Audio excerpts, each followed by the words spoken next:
Sindaco Dan, un intervento per il suo comune, per Fontanelle, in cosa consisterà?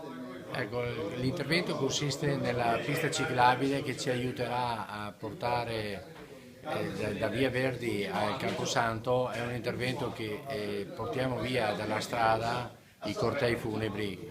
È chiaro che è un intervento strutturale molto atteso dalla frazione di Vallonto e ne siamo veramente orgogliosi per riuscire a aver portato a casa con molta fatica questa amministrazione proprio nel tempo che ci è stato negato, perché avevamo dei tempi molto stretti, ma sicuramente la provincia è stata veramente di parola e abbiamo mantenuto sia le promesse ai cittadini per riuscire a fare questo intervento. Un intervento molto importante che mi mette in sicurezza tutto il percorso tra la chiesa e il cimitero. Ecco, questo era fondamentalissimo per noi. Appunto, sicurezza per chi partecipa ai cortei funebri, al tempo Assolutamente. stesso si sgraverà anche la Anche provinciale. la provinciale resterà veramente libera da tutto il suo percorso senza intoppi quando c'è i funerali. Questo è un intervento piccolo ma molto importante per Valotto.